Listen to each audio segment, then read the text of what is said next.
Hey guys, we are back and look at us be consistent. It is Thursday, Thirsty Thursday. Yeah, I like it. Thursdays, our Facebook Live, and we are so excited. So Colin is joining me today because Colin, Colin was a big part of our marketing campaign with the amazing patient news. And I am so honored to feature Karen Galley, guys, for today's Facebook Live.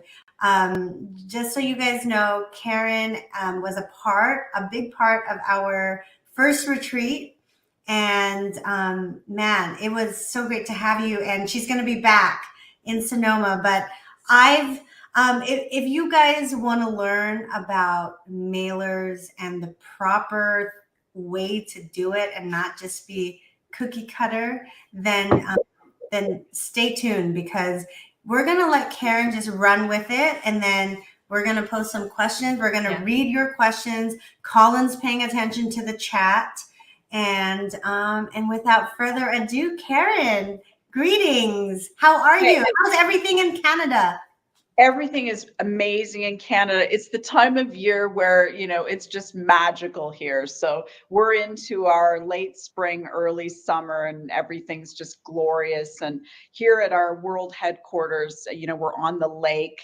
So, people, can kayak to work and, I live right on the lake and it's totally awesome. So and you might see, moose or deer out and about and all of that sort of thing. So it's all good.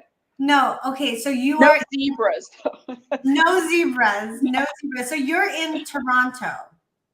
So our world headquarters and where I am today is actually 3 hours north of Toronto. So it's a beautiful lakes district, cottage country. So our our building is up here, and that's kind of where our core operation is. But I'm partly in the US too. My husband's American, so we do go back and forth. I've got a place in Manhattan, and actually we do, he does a lot of work out in California, so we're kind of all over the map too. So love it here, love it there. When I grow up, Karen. Well, it's best of both worlds. We get that city culture injection and theater, arts, and food and beverage, and then we're up here in the wilds where it's nice and quiet and all of that. So it's all good.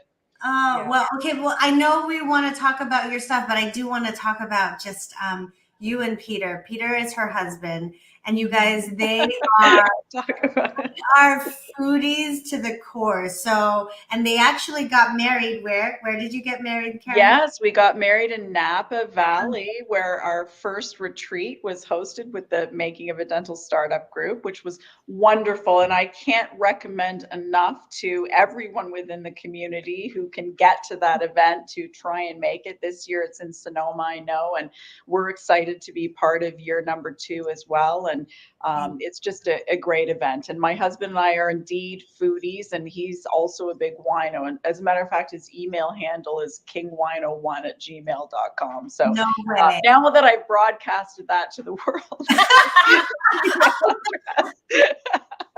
anyway, it's a good handle. And it's a great handle. Yeah. That is awesome. Yeah. Okay, let's dive in because I know people want to know. Okay, absolutely. Tell us. We're gonna take your lead because I know you have an outline.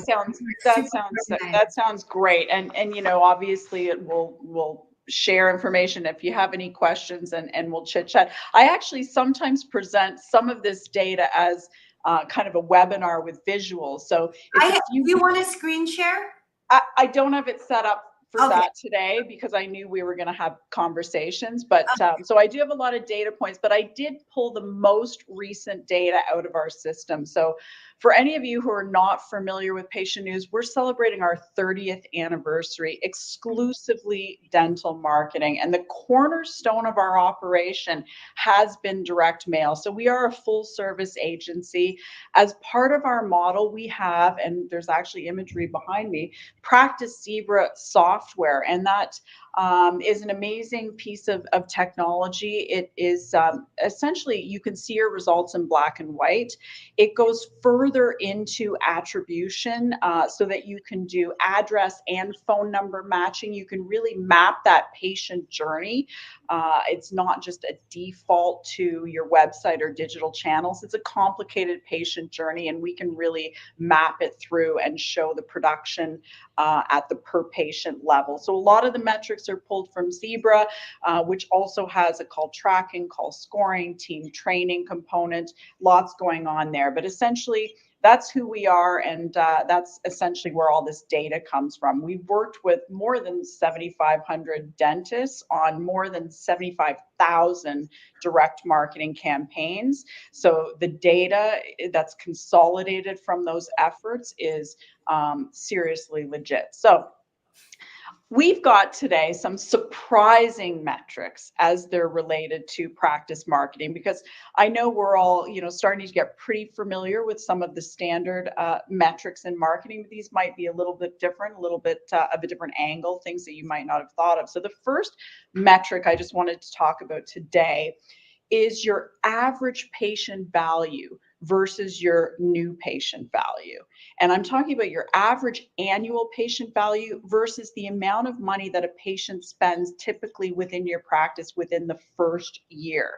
And I don't know if you're aware, but it's, usually in the range of at least double.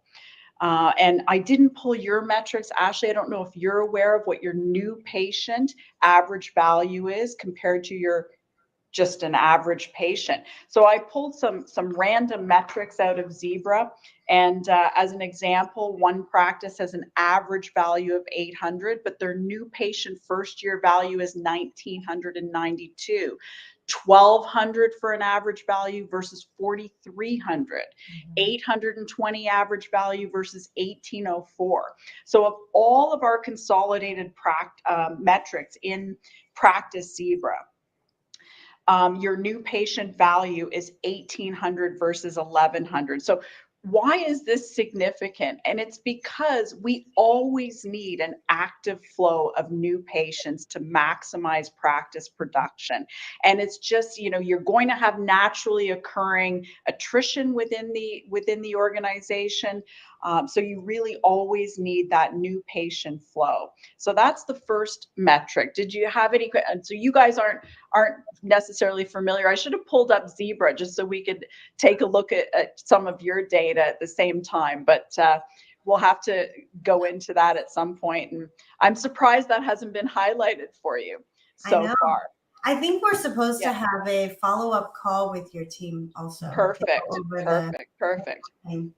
Yeah, well, and also, when you're calculating your return on investment for your marketing dollars, understanding what that new patient value is within the first year. It's not just the average value of all your patients. They spend more in the first year within your practice. So that really should be factored into your ROI, just something for your consideration. Okay, so if we're ready, then let's jump into metric number 2. So metric number 2 talks about your new patients versus your net new patients. So any idea what I'm talking about there when I say, okay, do you know what your new patient flow, like for the average practice, healthy new patient flow per providers, 35 to 50. I think of all the data in Practice Zebra, our clients average about 50 new patients per practitioner per month. But what is the net new patient flow to your organization? And the difference there is the attrition factor. So you might have 2 practice locations. They're both adding 50 new patients a month. But one practice is plateaued or maybe even in decline, and the other practice is growing. Well, why is that? It has to do with your patient attrition. How many active patients are falling off your schedule at the same time that you're building on your new patient flow? And that is something that's important. Again, you need to make room for those new patients because they're a higher value. But if you're not also fostering those patient relationships in a really meaningful, great way, you've got nothing that's tying them to your practice. So it's not just about how you're communicating with your community and with your new patients, but how are you adding value and communicating with your existing patient base? And I don't mean with a transactional message in an email or, billing or just a simple appointment reminder. Are you doing anything to make your patients know that you care about them in between appointments? And that's just something from a marketing standpoint to take a look at too, is what's the difference between your onboarding versus your attrition? And are you at a net gain overall, or are you at a net loss overall? So that is just another kind of different mindful metric when you're looking at marketing. Do you have any questions? And I hope it's not so data that it's boring, boring. But No. any questions about that? No, it's so true. And I would be interested to see how many, how the new patient flow, like what is considered a healthy number of new patients for the out of network provider versus the in network provider. Absolutely. Yes. And I was just talking with my VP about that very thing. Obviously, practice model makes a tremendous difference. I have, is it Hazel Glasper, who's up here on the board? She's been working with me for 13 years, I think it is. And she's been doing a newsletter religiously throughout that period of time. But she's an extremely high value patient. Like, she only needs 15 new patients per month as a provider. Her average new patient first year value is $9,500. Like, it's a completely different model of practice. So when you ask about what is a healthy new patient flow, it really is very dependent on your model of practice. So that is something to take into consideration. And Ashley, I know that you've transitioned fairly recently, sort of out of network with Delta and going more on the fee for service side. And it could be, some short-term pain for longer-term gain. I know that's a tough transition to make. Many have made it successfully over time and, added significant value and to the practice in terms of equity, et cetera. So that's a very good question. It does, the ideal new patient flow varies based on your model. So you would want to look at, your area, your competitiveness, your service mix, and then I could probably give you a better estimation as to, what type of new patient flow is going to be healthy, looking at your numbers. And I'll throw that out for anyone who's interested. Feel free to reach out to Patient News. We would be happy to do, a complimentary demographic analysis of your community and perhaps even take a look at your practice metrics and help you make some of those summations. So good. And definitely take Karen up on her offer for that. Yes. Because it is mind-blowing the amount of detail that those reports came out. Because I ran a demographics report the first time that I opened in Folsom, and it looked nothing like when your team showed me what you guys came up with. I was like, oh my gosh, wow, it's really amazing. So so it's complimentary, guys. You have nothing to lose. Well, it's just a critical element for dental marketing success. You need to know who is in your community, what is going to resonate with them, where those patients are located. And actually, that very nicely helps me segue into an interesting data point number 3. And that is your high value patients. So everyone may be able to pull a list, who are your high value patients, but do you know exactly where they live? Can you take those patients and geoplot them on a map and identify specifically these pockets of high value patients in your current market area draw, you can then use that information to find like audiences and to target all of your marketing, you know, whether it's your direct mail, all of your efforts to attract those high value patients that are already living in your community with those like audience areas.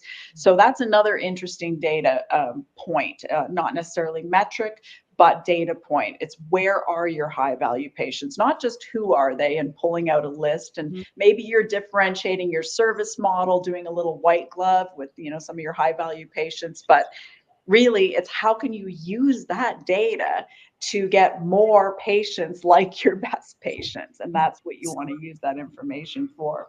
So that, yeah, that was a perfect segue. All right, let us move into another data point. Okay, have you guys heard the term danger patient? Have you ever heard of that term, danger patient? Okay, Sounds scary. It sounds scary. Actually, it can be scary. So a danger patient, and we follow these metrics closely, is a patient that hasn't been in for more than 9 months. So this is not a patient that has attrited or dropped off of your schedule. This is a patient that is potentially very active, but maybe just outside of their recare model or schedule, or having some, you know, unaccepted treatment. 9 months is kind of that, what we've determined, a magic tipping point. I don't know if you follow Malcolm Gladwell and his tipping point and everything. That danger patient is kind of the tipping point. Will they stay or will they go now? Anyway, that was very bad. That was perfect. That was perfect. All right. So danger patients. So those patients that have not been seen in 9 months. So here's the thing. The average practice has 25% of their entire active patient base in danger at any given time.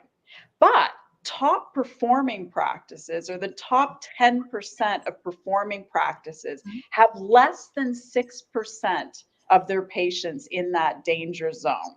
So it's just a metric that, you know, you want to be mindful of, because that is, if you haven't been in communication with those patients and they haven't been in for that 9-month tipping point time period, it's definitely time to be communicating. It's time for outreach. And, you know, maybe your automated communication methodologies, you know, are successful somewhat, but maybe there's more to it that's required to, you know, convert that 9-month patient to continue to be in that active status. So I would say that danger model, if it's something that you've never heard of, is something to be mindful of that can potentially, you know, boost your performance with some good action. So all of these metrics I'm trying to pull together are actionable.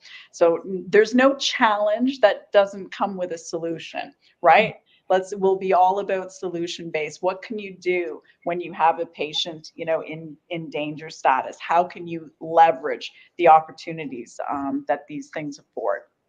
So that was number 4, danger patients. So this one is very similar, and that is scheduled patients. So the percentage of your active patients that are currently scheduled. And this is an interesting one too, because, you know, you do need to leave room for those high value new patients, because, you know, they are going to, you know, fill your schedule with, you know, a greater value production. So what is the ideal, you know, percentage scheduled of your active base? So I pulled out the numbers. So the average practice right now in terms of scheduled active patients is sitting at 45%. So less than half of patient bases on average are scheduled for an appointment. But top performing practices are in the range of 75%. So that's a big differential between what the average practice is doing and what top performing practices are doing. But you know what? When your patients are active and they're scheduled and they're attending, they're probably giving more reviews. They're probably referring more patients, good patients like they are. they're easier in terms of your upsell, and then obviously their health and wellness. If they're attending regularly and you have them regularly scheduled, your patients are just generally going to be healthier, etc. So I don't know if you've got your fingers on the pulse with your scheduled rates and active rates, or what you're doing in between appointments to make sure that your patient communication, whether it's e-newsletters, even print newsletters, something in the mail to your active patients of record that's not an invoice, or that's not, something that's transactional. Yeah. Value add, what can at home preventative care, explaining all of your services and everything that's available to them to improve their health and wellness. There's one thing to communicate to new patients in the community, but how are you sharing all of that great information with your own patients of record and asking them for their referrals, apart from when they're in the office and in the chair? So yeah, so that active patient scheduled value is good. But again, you don't want it so high that you're not leaving room for that new patient flow. So that is a challenge, believe it or not, for some practices. They're so busy, they have no room for new patients.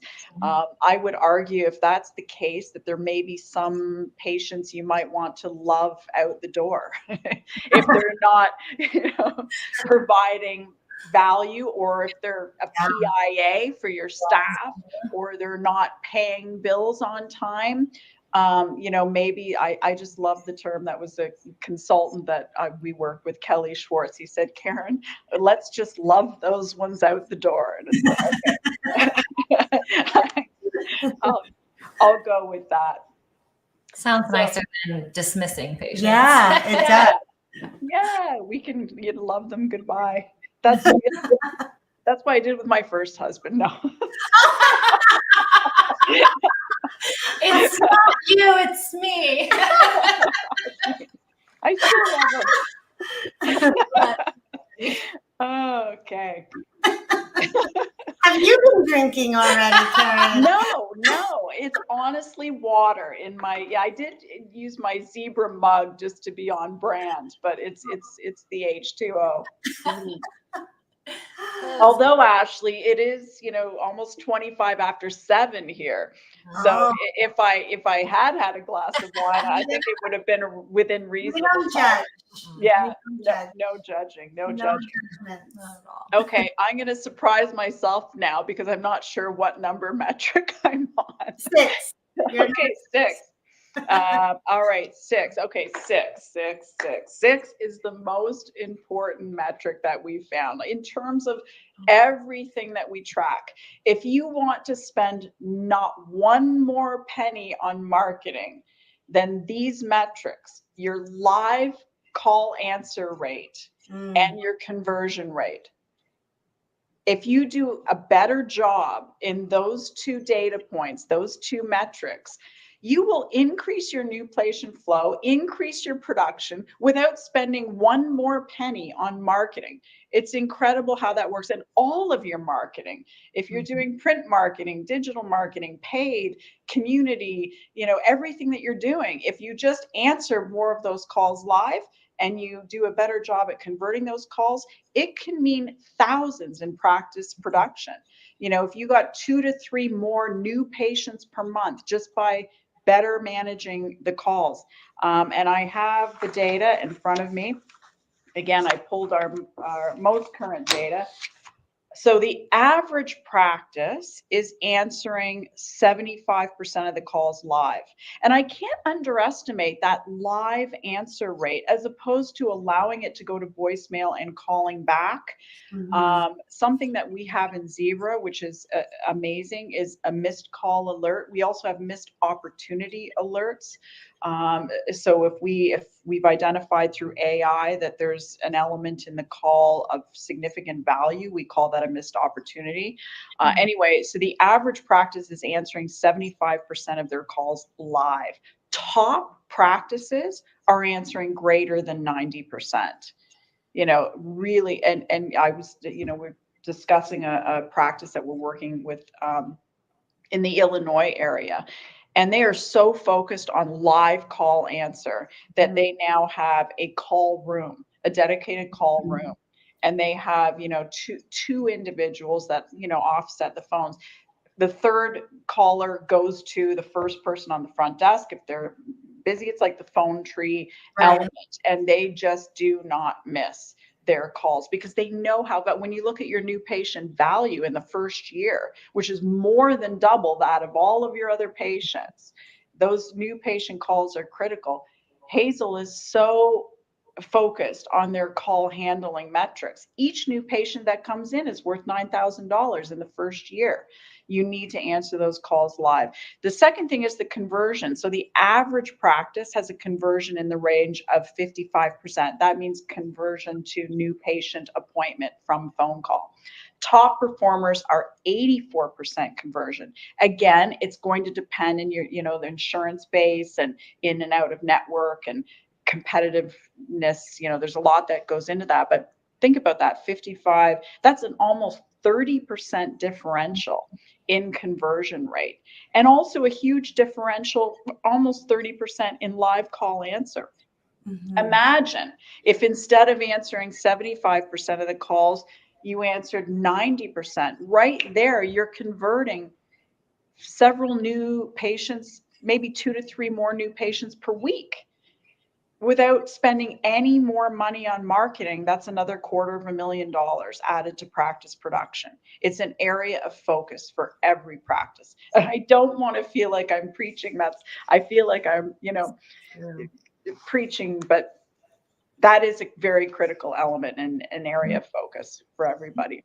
Oh my gosh, it's so true. And gosh, the amount of times, I mean, the amount of money that gets spent on marketing just to get your phone to ring, and then it rings and nobody answers. It's like heartbreak. Like, what are we doing? Yes. Oh, it's dumb. I'm dumbfounded when I have clients that turn off, missed call alerts because it might interrupt the team or the staff. And if you've missed the call, a patient doesn't wait around.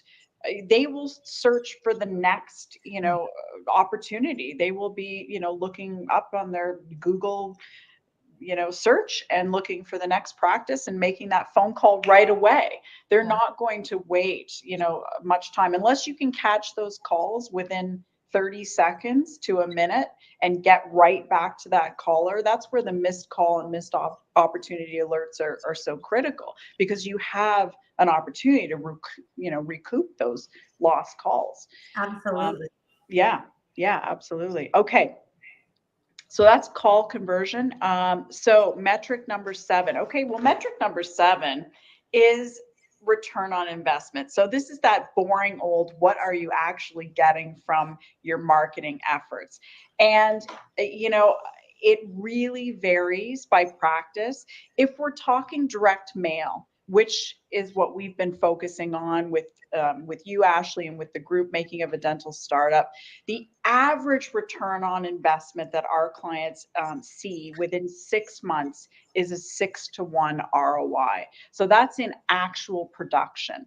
So for every dollar spent, $6 in actual production in that 6-month time frame. Again, that's average. I was just telling you earlier that there's another 2 practice group I just was looking up with the Making of a Dental Startup. I won't share names because that wouldn't be fair, and I don't have approval to do so, but it's a 2 practice location, and already after 3 mailings in 3 months, they have a 13-to-1 ROI at one location and a 7-to-1 ROI at the second location. So they are doing great and going gangbusters. Because we're talking about direct mail, Ashley, we did talk about the newsletter. So we're doing a newsletter with Smile & Co. as well. And that is a point of differentiation. I guess that's another thing. We're talking about metrics and marketing. There's a big difference between marketing and advertising. And I think sometimes people don't always understand, that differential. But marketing is building awareness, getting people to know who you are, where you are, what you stand for, what your value is, what your value proposition is. And that's where a newsletter provides that real estate to share your brand and promote your story, introduce your services to the community. So obviously, when people have a need, there's a Google search element. But how do people know you even exist in the first place within your community? And that's marketing. And that's, part of that equation is direct mail. So I picked up a piece just to show everyone. I don't know how much the visual, but, a 4-page newsletter, value add. This one actually is Dr. Paul Goodman. You may know Paul from Dental Nachos. Mm-hmm. So this is his piece, Ewing Dental Associates, but it speaks to his target audience, the female head of household and her family. It's got beautiful branding, beautiful imagery, obviously calls to action, a reason why they should visit the practice, QR codes. It has their reviews, call to action. Anyway, it provides the real estate and the value to get a higher value new patient and to educate your community, as opposed to advertising like a postcard, which is going to promote a special offer or, and given a specific timeline. So it's two kind of different equations there, and both are important elements in your marketing mix. So I blew through our 7 that was good metrics, and I hope it wasn't boring, because it was a lot of data points and everything else. But I'm super happy to share with anyone who would like a practice metrics review.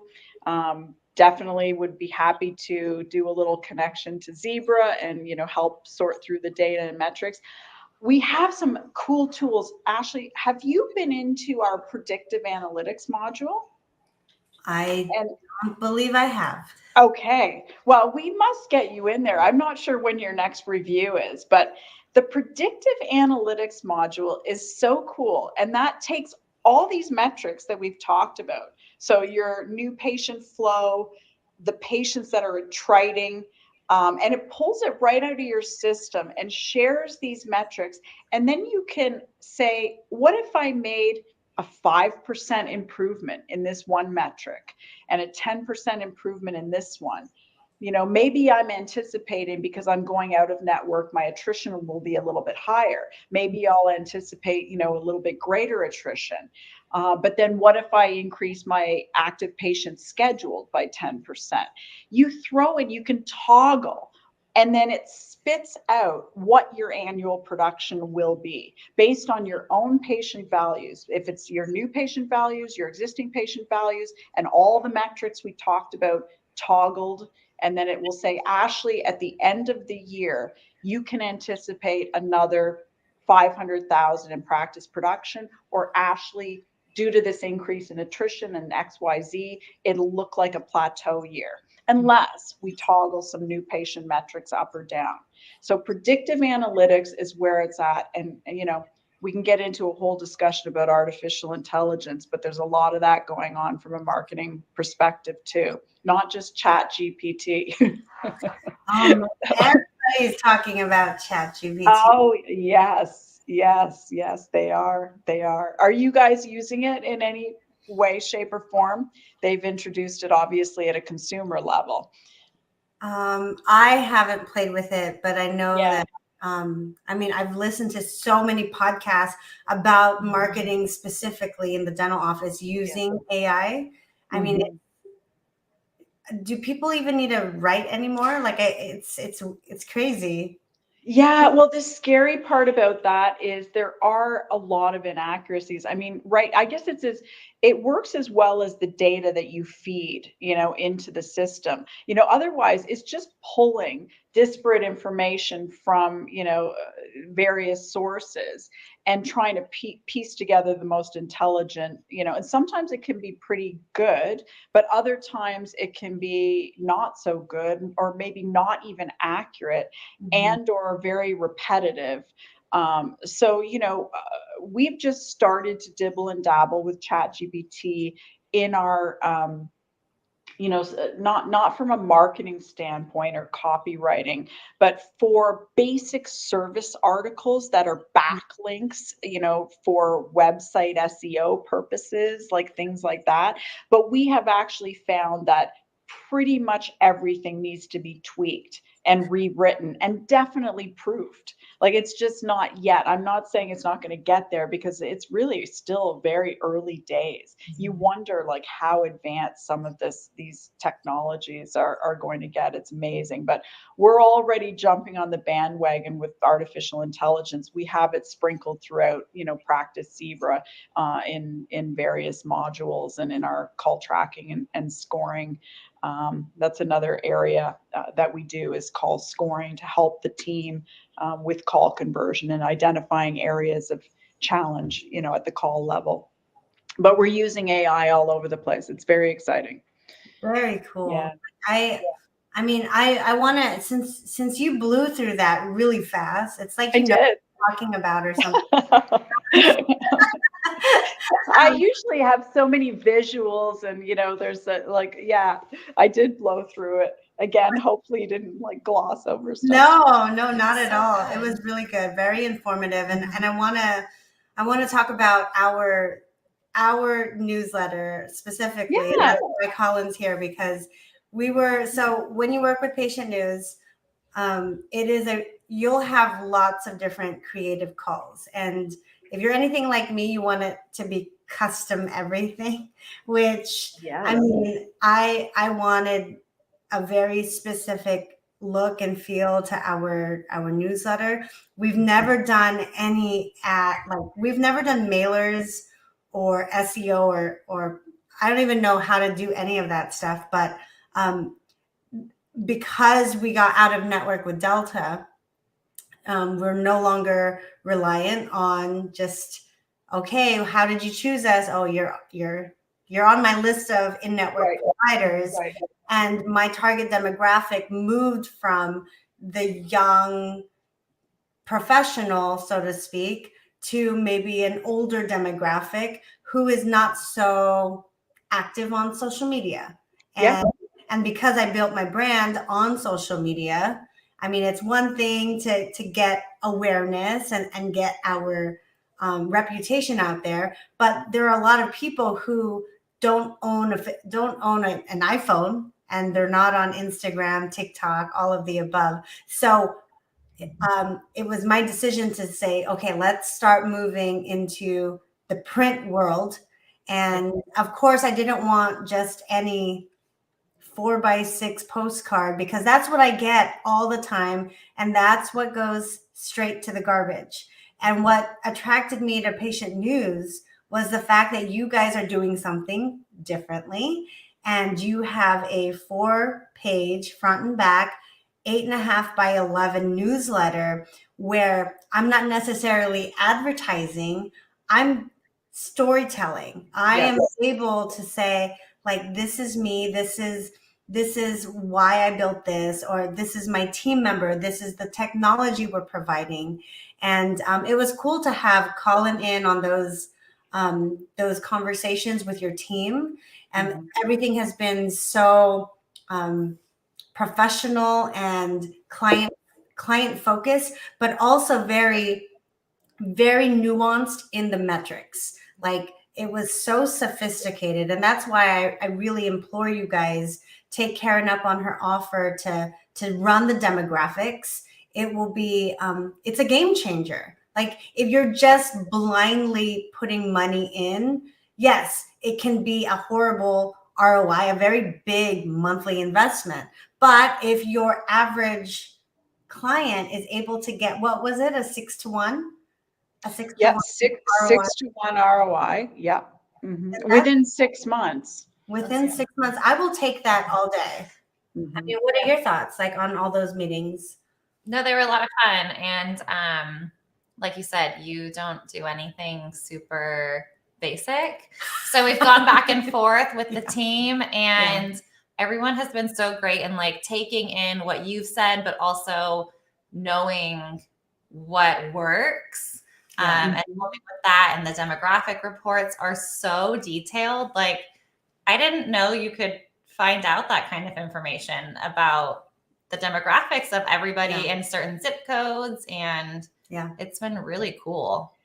Yeah, and every practice area is different. I mean, that's why we really have to consult carefully in a one-on-one practice situation, because area competitiveness, the doctor to patient ratio, first of all, that shouldn't scare anyone. We can be successful. You can be successful really in any environment, including a competitive environment. It just may take longer. It may take a greater investment. It may take an investment of time and money.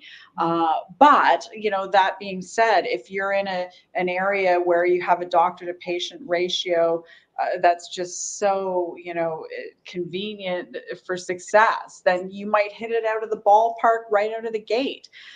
So again, I referenced earlier that patient making of a dental startup group, and he is in Nashville.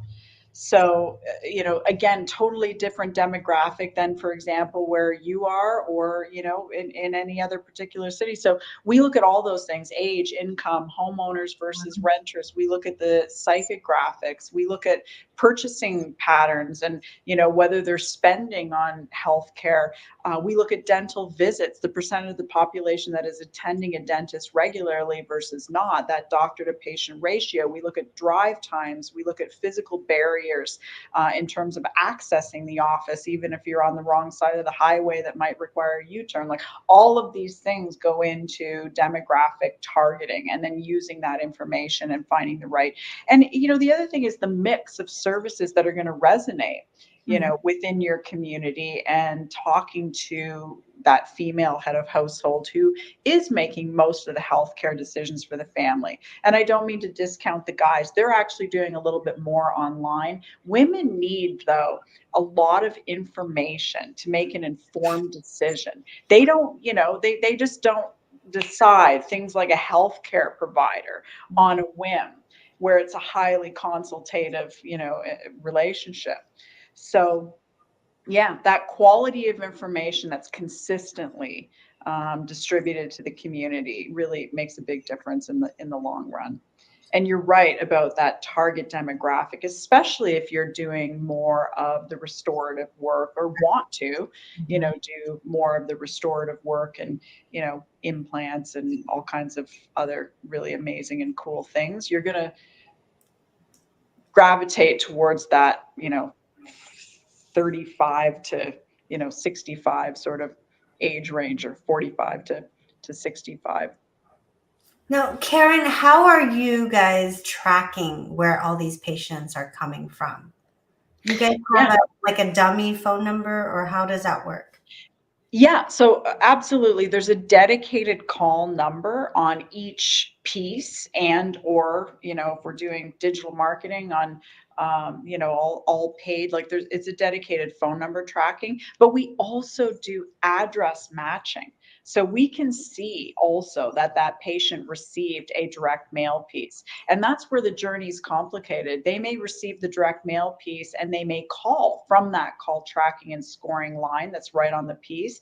And, or they could subsequently receive the piece and go do further research on your website, which is part of the patient journey. More and more people, even if you receive something or print, and, or someone refers you to something, you then like, okay, let's take a look at them. And then it's easy maybe to click and call once you're in the, you know, in the site itself. So we can trace that. We can put attribution to digital. We can tie attribution to print.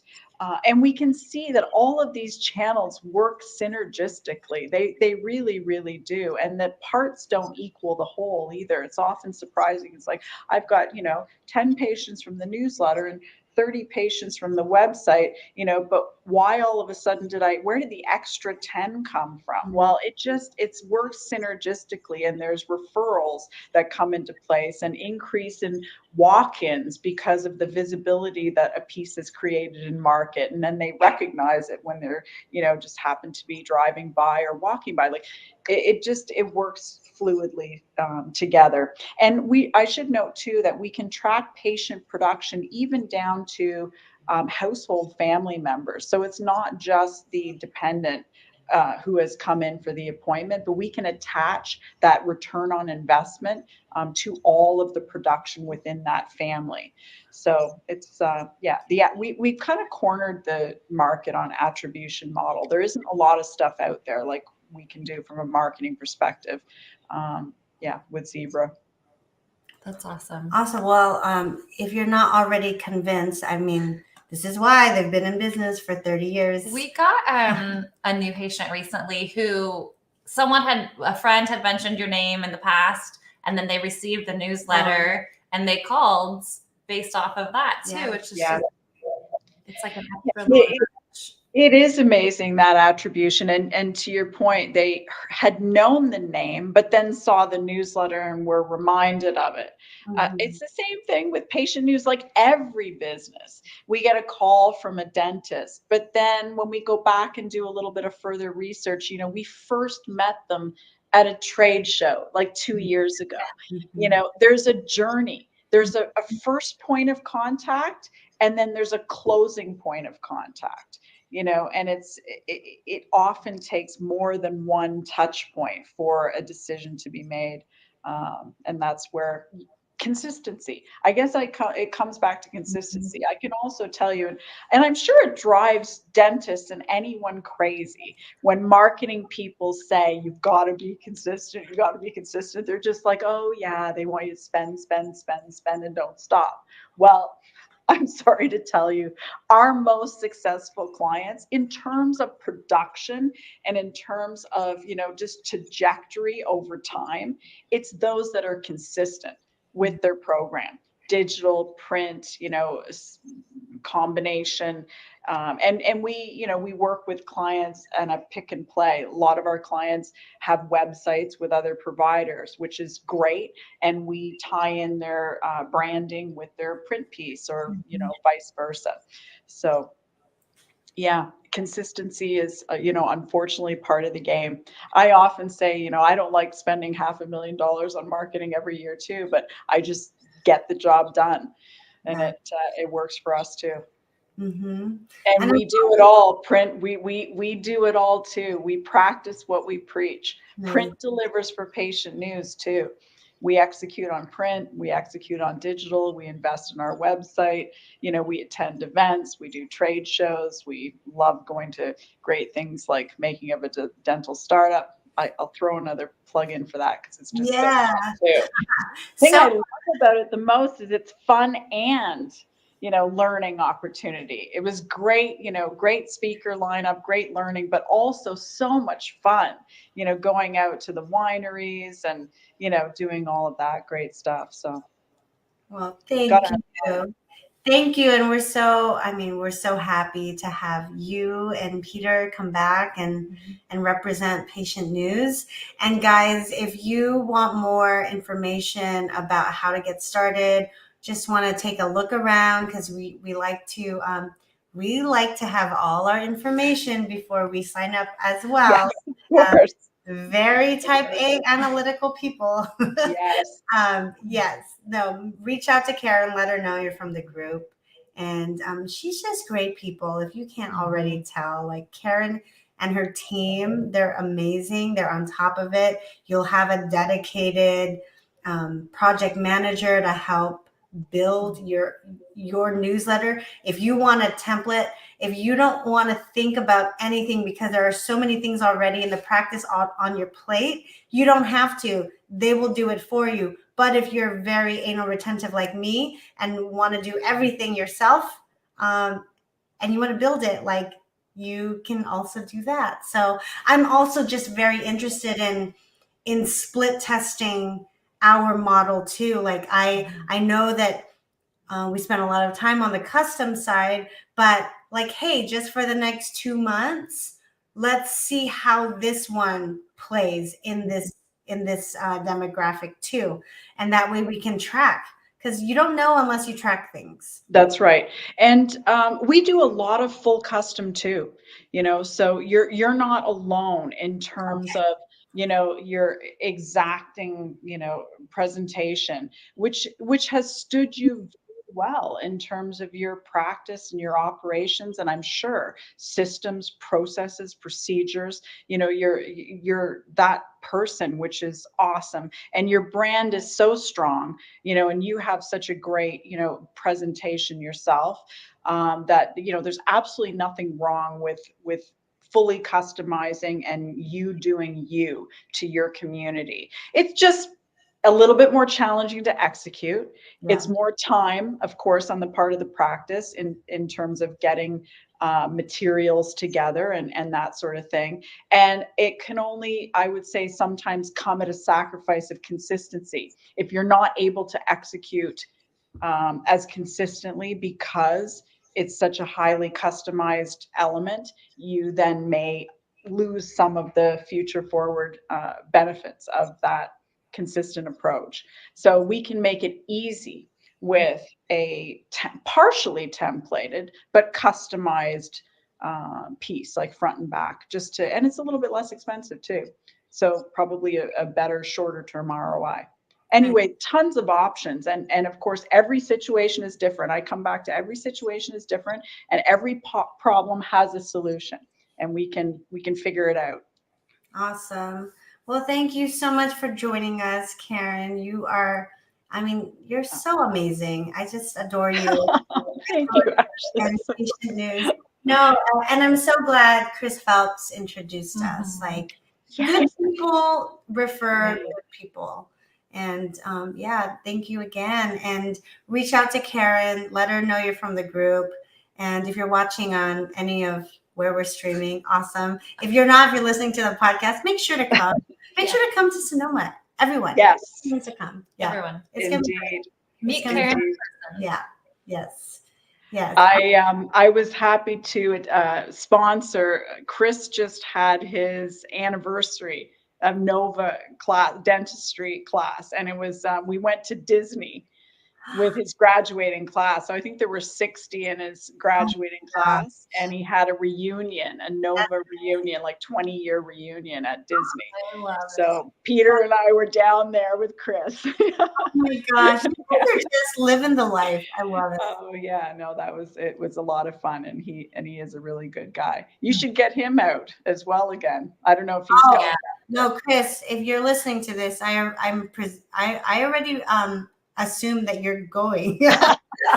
I'm like, oh no, he's coming. Yeah, he is a wine guy too, so yes.